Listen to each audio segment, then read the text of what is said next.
नमस्कार प्रेक्षकांनो, ठरलं तर मग या मालिकेच्या येणाऱ्या भागामध्ये जबरदस्त असा ट्विस्ट येणार आहे. तर प्रेक्षकांनो, येणाऱ्या भागामध्ये इथे सायली प्रतिमाला एक कानमंत्र देणार आहे आणि त्या कानमंत्राचा प्रतिमावरती असा काही आता परिणाम होणार आहे की प्रतिमाचं संपूर्ण आयुष्य हे बदलूनच जाणार आहे. तर इथे पुन्हा एकदा सायलीने नकळतपणे का होईना पण एका मुलीचं कर्तव्य पूर्ण केलेलं असतं. त्याचबरोबर प्रेक्षकांनो, सायलीच्या कानमंत्रामुळे इतका तिच्यावरती परिणाम होतो की तिला 22 वर्षांपूर्वीचा भूतकाळसुद्धा आठवायला सुरुवात झालेली असते. आणि जेव्हा ही गोष्ट रविराज काकांना कळते की प्रतिमाच्या बरं होण्यामागे सायलीचा हात आहे, तेव्हा रविराज काका स्वतः सायलीसमोर हात जोडतात, तिची माफी मागतात आणि खऱ्या अर्थाने तिचे इथे आभारसुद्धा मानत असतात. कारण फक्त सायलीमुळे इथे प्रतिमा त्यांच्या आयुष्यामध्ये आलेली असते. आणि तेवढंच नाही तर भूतकाळातली एकसुद्धा गोष्ट इथे आता प्रतिमाला आठवत नसते. पण ती गोष्ट जेव्हा इथे प्रतिमाला आठवते तेव्हा रविराज काकांना खूप मोठा धक्का बसतो आणि या सगळ्याचं क्रेडिट मात्र जातं ती व्यक्ती असते सायली. सायलीमुळे प्रतिमा बरी झालेली असते आणि तेव्हा इथे रविराज काका हात जोडून आता सायलीचे आभार मानत असतात, तिला थँक्यू म्हणत असतात. तर प्रेक्षकांनो, अचानकपणे असं काय होतं की सायलीचा कानमंत्र इथे प्रतिमावरती एवढा प्रभाव टाकतो आणि त्यामुळे प्रियाने जे काही आत्तापर्यंत प्लॅनिंग केलेलं असतं की इथे प्रतिमाला वेडं करून सोडायचं, तिचं हे प्लॅनिंग कसं फ्लॉप झालेलं असतं आणि तिला तोंडावरती पाडत इथे सायलीने प्रतिमाला नुसतं बरं नाही तर भूतकाळातल्या गोष्टीसुद्धा तिला आठवण्याचा प्रयत्न करायला सांगितलेलं असतं. आणि त्याच्यामुळेच इथे सायली आता प्रतिमाला कशा पद्धतीने मदत करते, तिला कशा पद्धतीने कानमंत्र देते आणि तिला या सगळ्या आता प्रियाच्या प्लॅनमधून सविस्तररित्या बाहेर काढते, आजच्या भागामध्ये सविस्तरपणे आपण बघूया. तर प्रेक्षकांनो, जेव्हापासून इथे प्रतिमाने सायलीला सपोर्ट केलेला असतो आणि अर्जुनबरोबर सायलीचंच लग्न झालं पाहिजे या हट्टावरती प्रतिमा असते आणि त्याच्यामुळे प्रतिमाचं म्हणणं कुणीही टाळत नाही. प्रतिमाच्या म्हणण्यानुसार आणि ती ज्या पद्धतीने घरातल्या लोकांना समजावते त्याच्यानुसार इथे लोक सगळेजण तिचं बोलणं ऐकतात, कुणीही तिला नकार देत नाही. प्रतिमा जेव्हा आपली शपथ देते तेव्हा सगळेजण तिचा आदर करतात आणि तिच्यासाठी सगळेजण अर्जुन आणि सायलीच्या लग्नामध्ये सहभाग घेतात. जे सगळेजण त्यांच्यावरती रागून तिथून जायला निघालेले असतात ते सगळेजण प्रतिमाच्या एका शपथसाठी तिथे थांबून अर्जुन आणि सायलीचं लग्न अटेंड करतात, त्यांना आशीर्वाद देऊन मग तिथून निघून जातात. जेव्हा प्रिया म्हणत असते की माझं लग्न हे अर्जुन बरोबरच होणार, तेव्हा प्रतिमा म्हणते की अजिबात नाही, तुझं लग्न अर्जुन बरोबर होणारच नाही, कारण अर्जुनचं तुझ्यावरती प्रेमच नाही आहे. तेव्हा इथे प्रेक्षकांनो, प्रियाला तर खूपच जास्त राग आलेला असतो. ती आता उलटसुलट काही बोलायला जाणार पण तेवढ्यातच सगळे लोक तिथे असल्यामुळे आणि प्रतिमाची जागा सगळ्यांच्या मनामध्ये किती हळवी आहे हे प्रियाला बरोबर माहिती असतं. म्हणून प्रिया इथे प्रतिमाजवळ जास्त आगाऊपणा करून बोलत नाही. पण तरीसुद्धा ती म्हणत असते की आई, तू असं काय करतेस? अगं, मी तुझी मुलगी आहे ना, मग ह्या सायलीला सपोर्ट करतेस? आज तुझ्या लेकीचं लग्न आहे, त्याचं तुला काहीच वाटत नाही आहे का? पुन्हा एकदा माझं लग्न मोडेल. तेव्हा इथे प्रतिमा म्हणते, अगं पण हे लग्न तुझं नाहीच आहे. अर्जुन आणि तुझं एकमेकांवरती प्रेम आहे का? हे लग्न फक्त तुला करायचं आहे, पण त्याच्यामध्ये अर्जुनची इच्छा तर अजिबातच नाही, शून्य इच्छा आहे त्याची. तेव्हा इकडे प्रतिमा इथे सायलीची बाजू घेते तेव्हा प्रिया सायलीला वाटेल तसं बोलते, तिला नको नको ते शब्द वापरते, तिचा अपमान करते. आणि जेव्हा ती तिला इथे बाजारू म्हणते तेव्हा मात्र प्रतिमाचा हात आता उचलतो आणि ती जोरदार प्रियाच्या कानाखाली देते. तेव्हा इकडे आता प्रियाचं तिने चांगलं थोबाड फोडलेलं असतं आणि तो राग कुठेतरी प्रियाच्या मनामध्ये आता बसलेला असतो, अगदी इथे घाव केलेला असतो तिच्या मनावरती. म्हणून तिने आता जणू काही शपथच घेतलेली असते की आता प्रतिमाचा काटा काढायचा. कारण प्रेक्षकांनो, जेव्हा अर्जुन बरोबरचं प्रियाचं लग्न मोडतं तेव्हा फक्त तिचा तो प्लॅन फ्लॉप झालेला नसतो, तर इथे महिपत, नागराज आणि साक्षी या लोकांनी सुद्धा तिचा भरभरून अपमान केलेला असतो. तिला घरातून धक्के मारून साक्षीने बाहेर काढलेलं असतं आणि तिला ते म्हणालेले असतात की आता तू आमच्यासाठी अजिबात उपयोगाची नाही आहेस आणि तुझं सत्यसुद्धा आमच्याकडे आहे. ते सत्य म्हणजे तिचा लहानपणीचा फोटो, तिचं गाठोडं ज्याच्यामध्ये लहानपणीच्या तिच्या सगळ्या आठवणी असतात. तर इथे प्रियाने महिपत नागराज आणि त्याचबरोबर साक्षी यांना फसवण्यासाठी जो व्हिडिओ तयार करून ठेवलेला असतो, त्यांना ब्लॅकमेल करण्यासाठी त्या व्हिडिओवरती आता त्यांच्याकडे एक रामबाण उपाय असतो आणि ते म्हणजे प्रियाचं गाठोडं. त्याच्यामध्ये अगदी सगळ्या काही तिच्या लहानपणीच्या आठवणी असतात आणि तिचा फोटो आणि त्याच्यावरती ती मिळालेली तारीख, त्याच्यावरून हे सरळ आणि सिद्ध होत असतं की प्रिया ही खरी तन्वी नाही आहे, तर ती कुणीतरी वेगळीच एक खोटारडी मुलगी आहे. ती प्रिया मधुकरच आहे, ती आपली तन्वी नाही आहे हे स्पष्ट होणार असतं. आणि जेव्हा तो पुरावा नागराज आता सगळ्यांना दाखवतो, तेव्हा मात्र इथे प्रियाच्या पायाखालची जमीन सरकलेली असते आणि तिला आता कळतं की आता मलाच काहीतरी करायला हवं, नाहीतर हे लोक मला कडीपत्त्यासारखे बाजूला टाकून फेकून देतील, कारण मी यांच्या काहीही उपयोगाचे राहणार नाही आहे. पण जर यांच्याबरोबर यांच्या टीममध्ये किंवा यांच्या वरचढ जर मला राहायचं असेल, तर मला आता काहीतरी केलं पाहिजे. आणि त्यासाठी मला जर कुणी माझ्या आड येईल, तर ती दुसरी तिसरी कोणी नसून ती प्रतिमा आहे. त्याच्यामुळे मला ती प्रतिमाचा काटा काढायचा आहे. प्रतिमा एकदा का बाजूला झाली की ह्या किल्लेदारांना आणि त्या सुभेदारांना मी बरोबर माझ्या इथे आता बोलण्यामध्ये आणू शकते, त्यांना मी फसवू शकते, त्यांना मी माझ्या घोळात घेऊ शकते, असं इथे आता प्रियाला वाटत असतं. त्यामुळे तिने आता फुल प्लॅनिंग केलेलं असतं की या प्रतिमाला, या अर्ध्या डोक्याच्या बाईला, या अर्ध्या मेंदूच्या बाईला आता वेडं करायचं. ती वेडी झाली आहे, तिला आता सायकॅट्रिकची गरज आहे, नाहीतर तिला एखाद्या वेड्यांच्या हॉस्पिटलची गरज आहे, अशी हिची अवस्था मी करून ठेवणार आहे, असं ती आता म्हणते. त्यामुळे इथे प्रियाने आपल्या प्लॅनिंगला सुरुवात केलेली असते. जेव्हा जेव्हा इथे प्रतिमा एखादा पदार्थ बनवते, तेव्हा तेव्हा प्रिया कोणीही तिथे नसताना तो पदार्थ फेकून देत असते आणि ते भांडं घासून वगैरे अगदी व्यवस्थित लावून ठेवत असते. आणि जेव्हा सगळेजण ब्रेकफास्टला येतात, तेव्हा प्रतिमा म्हणते की मी सगळ्यांसाठी उपमा बनवला आहे, मी सगळ्यांसाठी शिरा बनवला आहे आणि मी पोहे बनवलेत, मी थालीपीठं बनवलेत, अशी जेव्हा ती नावं घेत असते आणि जेव्हा ती ते भांडं उचलून आणत असते सगळ्यांना नाश्ता देण्यासाठी, एकतर त्याच्यामध्ये नाश्ता असतो किंवा जो नाश्ता बनवलेला असतो तो त्याच्यामध्ये नसतो, दुसराच कुठला तरी नाश्ता तिने त्याच्यामध्ये ठेवलेला असतो. आणि यासाठी तिने सगळा वेळ आपला खर्ची घालवलेला असतो. एकदा इथे उपमा बनवलेला असताना प्रतिमा आता सगळ्यांना वाढायला जाणार, त्याच्यामध्ये उपमा नसतोच, भांडे एकदम चकचकीत करून ठेवलेलं असतं. तेव्हा रविराज काका म्हणतात, काय गं प्रतिमा, हे काय, नाश्ता कुठे आहे? तेव्हा प्रतिमा म्हणते, अहो रविराज, मी स्वतः ह्याच्यामध्ये उपमा बनवला होता, तो कुठे गेला? तेव्हा इकडे आता सुमन वगैरे, प्रिया, सगळेजण मुद्दामून एकमेकांच्या तोंडाकडे बघायला लागतात. सुमनला तर माहितीच नसतं, पण नागराज आणि प्रियाची एक टीम असल्यामुळे त्यांना हा सगळा प्रकार माहिती असतो. तेव्हा इथे नागराज म्हणतो, वहिनी, अगं तू बनवला नाहीस का की विसरलीस? तेव्हा प्रिया म्हणते, आई, हल्ली तुझ्या मेंदूवरती खूपच जास्त ताण यायला लागला आहे का गं? तेव्हा इकडे प्रतिमा म्हणते, नाही, असं नाही आहे, मी खरोखर उपमा बनवला होता. तेव्हा इथे प्रिया म्हणत असते, बाबा, मला असं वाटतं आईला आहे ना मेंदूवरती ताण यायला लागला आहे. बघा ना आई कशी करते, म्हणजे नाश्ता ती वेगळाच बनवते आणि वेगळंच नाव घेते, कधी कधी तर बनवतच नाही आहे आणि बनवलं असं म्हणते की आई तुला काम करायचं नाही आहे का गं? तेव्हा इकडे प्रतिमा म्हणते, तन्वी, अगं हे काय बोलतेस तू? मला स्वयंपाक बनवायचा नाही आहे, तुला माहिती आहे मला स्वयंपाक सगळ्यात जास्त बनवायला आवडतो आणि मी इथे खोटं बोलेन का? हे काय बोलतेस तू? सुमन म्हणते, नाही नाही, वहिनी कधीच खोटं बोलत नाही, त्यांनी नक्कीच बनवलं असेल. तेव्हा इकडे आता प्रतिमा म्हणत असते, रविराज, हवं तर तुम्ही बघा, किचनवरती बघा तुम्ही, इथे उपम्यासाठी मी जो रवा काढला होता तो सांडला आहे की नाही तो बघा. तेव्हा इकडे रविराज काका म्हणतात, हो सांडला तर आहे. तेव्हा इकडे प्रिया म्हणत असते, आई, तू बनवायला घेतला होतास का आणि बनवला नाहीस, असं काहीतरी केलंस का तू? तेव्हा इथे आता प्रतिमाला ती पूर्णपणे वेड्यात काढत असते. काही गोष्टी तिने एका बाजूला ठेवल्या असतील, त्या उचलून दुसऱ्या बाजूला ठेवणं आणि ती वस्तू तिथे नाहीच आहे असं म्हणायचं. रविराज काकांना सुद्धा आता प्रतिमाची तब्येत खरोखर बिघडते की काय असं वाटायला लागलेलं असतं, कारण इथे प्रियाने तसं त्यांच्यासमोर चित्र उभं केलेलं असतं. प्रेक्षकांनो, तिला प्रतिमाला काही करून आता वेडं साबित करायचं आहे आणि त्यासाठी तिने खूप पुरेपूर तिचे प्रयत्न हे केलेले असतात. त्याचबरोबर प्रतिमाची तब्येत ही बिघडत चाललेली आहे, ही गोष्ट आता सुभेदारांपर्यंत पोचलेली असते.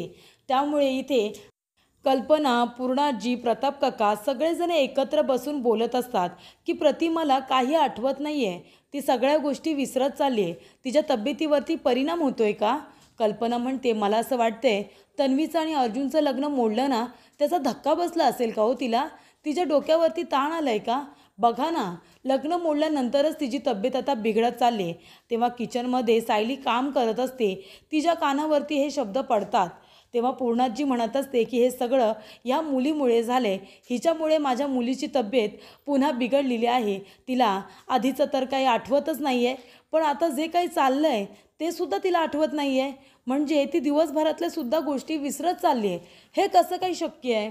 तेव्हा इकडे आता सायलीला हे ऐकल्यानंतर खूप मोठा धक्का बसतो. सायली म्हणते की असं कसं होईल? प्रतिमा आत्या तर एकदम व्यवस्थित आहेत. पहिल्यापेक्षा कितीतरी जास्त त्या चांगल्या झाल्या होत्या. मग अचानकपणे त्यांची तब्येत कशी काय बिघडली? कदाचित कदाचित तन्वीचं लग्न मोडलं यांचं त्यांनी टेन्शन तर घेतलेलं नसेल ना, असं सुद्धा तिच्या मनामध्ये आता आलेलं असतं प्रेक्षकांनो. तेव्हा सायली म्हणते, काय करू? प्रतिमा आत्यांना भेटायला जाऊ का? तेव्हा तिने आपल्या मनाची तयारी केलेली असते. जाऊ दे, प्रतिमा आत्यांना भेटलं पाहिजे. नक्की त्यांना काय होतं आहे? या सगळ्याच्या मागे खरोखर त्यांना ताण आला आहे की कुणीतरी मुद्दामून हे सगळं करतं आहे? कारण तिला माहिती असतं की प्रिया किती खालच्या पातळीला जाऊ शकते. त्यामुळे ती म्हणते की मला आता जाऊन प्रतिमा आत्यांना भेटायला हवं, त्यांच्याशी मला बोलायला हवं. तेव्हा इकडे आता सायली प्रतिमा आत्या यांना भेटायला येते. ते अर्जुनची परवानगी घेते. अर्जुन म्हणतो की तुम्हाला परमिशन घ्यायची पण गरज नाही आहे. फक्त ती तन्वी तुमच्याबरोबर कशी वागेल मला माहिती नाही. तेव्हा तिच्याबरोबर व्यवस्थित डील करा. तिचं काहीसुद्धा ऐकून घेऊ नका. तुम्ही तिथे तुमच्या आईला भेटायला जाताय, प्रतिमा आत्याला भेटायला जाताय, त्या तन्वीला नाही. तेव्हा इथे सायली म्हणते, तुम्ही नका काळजी करू, मी बरोबर तिच्याजवळ बोलेन. फक्त मला आधी प्रतिमा आत्यांना भेटू द्या. तेव्हा सायली जेव्हा येते, रविराज काका तिला बोलतात, तुझी हिंमत कशी झाली इथे यायची? तेव्हा सायली म्हणते, रविराज काका तुमच्या पाया पडते, हवं तर तुम्ही मला वाटेल ते बोला, पण एकदा फक्त प्रतिमा आत्यांना भेटू द्या. त्यांच्या तब्येतीबद्दल मला कळलं म्हणून मी त्यांना इथे भेटायला आले. नाही म्हणू नका. हवं तर मी तुमच्यासमोर भीक मागते असं समजा. फक्त एकदा भेटू द्या. तेव्हा प्रिया म्हणते, कशाला आलीस ग तू इथे? माझ्या आईच्या काळजी घ्यायला आम्ही सगळेजण इथे आहोत, कळलं ना? तू गेलीस तरी चालेल. तुझ्यासारख्या मुलीची गरज नाही आहे. हे सगळं तुझ्यामुळे होते, कळते का तुला? प्रियाला टेन्शन आलेलं असतं की सायली इथे आले म्हणाल्यानंतर सायली तिला बरं करण्यासाठी नक्कीच प्रयत्न करणार. तेव्हा ती तिला बाहेरूनच घालवत असते. पण जेव्हा इथे प्रतिमाला आवाज जातो सायलीचा, तेव्हा प्रतिमा स्वतः रूममधून बाहेर येते आणि म्हणते, सायली बाळा तू इथे ये. नाही ये, तू मला भेटायला आली आहेस ना? तन्वी, सायली मला भेटायला आली आहे तर येऊ दे. तिला भेटून मलासुद्धा बरंच वाटतं. तेव्हा इथे प्रिया आता पुन्हा रागवते. ती म्हणते, अर्ध्या मेंदूचे बाई, अगं म्हणून तर तुला वेडं करायचं आहे ना. तोपर्यंत ही सायली माझ्या आयुष्यातून काही निघून जाणार नाही. नाहीतर तू आहेसच, खरी आई आहेस आणि बरोबर लेकीचीच बाजू घेतेस. तेव्हा इकडे आता तिचा नाईलाज होतो. रविराज काका म्हणतात, तन्वी जाऊ दे, भेटू दे त्या दोघींना. तसंही हिला भेटल्यानंतर प्रतिमालासुद्धा छानच वाटेल. तेव्हा सायली आता प्रतिमाला भेटायला जाते आणि ती म्हणते, प्रतिमा आत्या कशा आहात तुम्ही? मला कळलं की तुम्हाला बरं वाटत नाही आहे आणि तुम्हाला लक्षात गोष्टी राहत नाही का? म्हणजे आधीचं काही आठवत नाही ते ठीक आहे, पण आता दिवसभरातलं सुद्धा तुम्हाला काही आठवत नाही असं मला कळलं.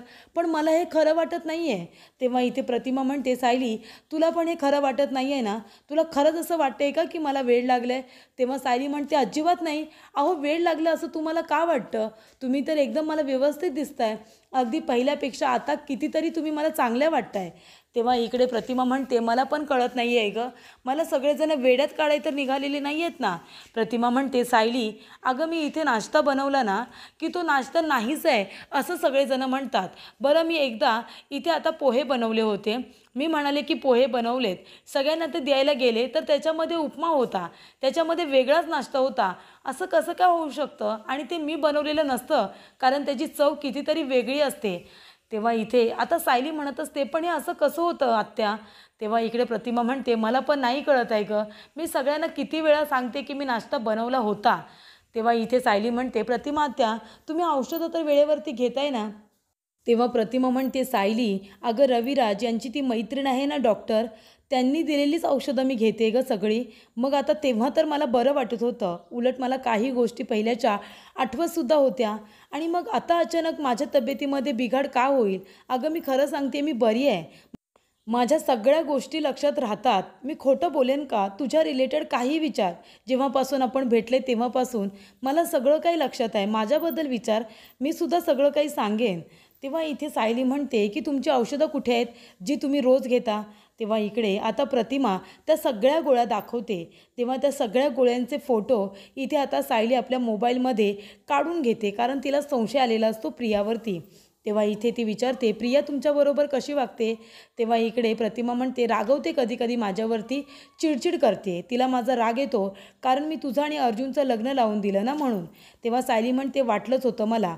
तेव्हा सायलीने इथे आता प्रतिमाला एक गोष्ट सांगितलेली असते, हे बघा प्रतिमात्या, तुमचं काही चुकत नाही आहे, तुम्ही एकदम बऱ्या आहात, अगदी पूर्वीसारख्याच, पूर्वीपेक्षाही जास्त तुम्ही आता बऱ्या झाल्या आहात, तुम्हाला काहीही झालेलं नाही आहे. ह्या गोळ्यांचे सगळी औषधं आहेत ना, त्यांचे फोटोज मी काढून घेतलेत आणि तुमची डॉक्टर आहेत ना रविराज काकांची मैत्रीण, त्यांच्याजवळ मी स्वतः बोलणार आहे. आणि एक गोष्ट मी तुम्हाला सांगते, तुम्हाला औषधं कोण देतात. तेव्हा इथे प्रतिमा म्हणते की मला औषधं देण्यासाठी कधी कधी तन्वी येते. तेव्हा इथे सायली म्हणते की तन्वीने दिलेली औषधं तुम्ही घेऊ नका, तुम्ही गैरसमज करू नका माझ्याबद्दल, पण मी तुम्हाला खरंच ही गोष्ट सांगते की तुम्हाला तन्वीने दिलेली औषधं प्लीज तुम्ही घेऊ नका. तिने जी औषधं दिली असतील ना ते तुम्ही फेकून द्या, पण तुम्हाला डॉक्टर जे सांगतील ना त्याच गोळ्या तुम्हाला घ्यायच्या आहेत. तेव्हा इथे प्रतिमा म्हणते ठीक आहे. त्यानंतरला इथे सायलीने सांगितलेलं असतं की तुम्ही कुणाच्याही बोलण्यावरती विश्वास ठेवू नका. तुम्ही एक काम करा, थोडे दिवस तुम्ही गोष्टी ऑब्झर्व करा की तुमच्याबरोबर नक्की काय चाललं आहे. तुम्ही जो नाश्ता बनवाल ना, तो नाश्ता एकदा का तयार झाला की एका डब्यामध्ये तो तुम्ही काढून ठेवा एका दुसऱ्या ठिकाणी, आणि मग नंतरला त्या नाश्त्यामध्ये कुणी फेरफार करतं आहे का, कुणी फेरबदल करतं आहे का, कुणी बदल करतं आहे का, हे तुम्हाला बरोबर कळेल. बरोबर की नाही. तेव्हा प्रतिमा म्हणते, अगदी बरोबर बोलतेस तू, तुला कुणावरती संशय आहे का. तेव्हा सायली म्हणते, मला प्रियावरती संशय आहे की तीच नक्की काहीतरी करण्याचा प्रयत्न करते. तुम्ही याबद्दल कुणाला काही सांगू नका, तिला जाबसुद्धा विचारू नका. कदाचित मला जे वाटते ते चुकीचं असेल, पण आपण हे करून बघणं खूप महत्त्वाचं आहे. तेव्हा तुम्ही एक काम करा, जो तुम्ही ब्रेकफास्ट बनवाल त्यातला आधी तुम्ही एका डब्यामध्ये काढा, म्हणजे तुम्हालासुद्धा कळेल की नक्की काय घडतं आहे. तेव्हा प्रतिमा म्हणते, ठीक आहे, तू जसं म्हणतेस ना मी तसंच करणार आहे. तेव्हा सायली म्हणते, सगळ्यांवरती डोळे बंद ठेवून तुम्ही विश्वास ठेवू नका. आता कुठे तुम्ही हळूहळू बऱ्या होत आहे, आणि गोळ्या औषधांचं मी स्वतः त्या डॉक्टरांना फोन करून विचारेन, ह्या गोळ्यांचे फोटोज मी त्यांना पाठवेन आणि मग त्यांना विचारेन की ह्या गोळ्या बरोबर घेत आहे की चुकीच्या. चालेल ना तुम्हाला. तेव्हा प्रतिमा म्हणते, हो चालेल.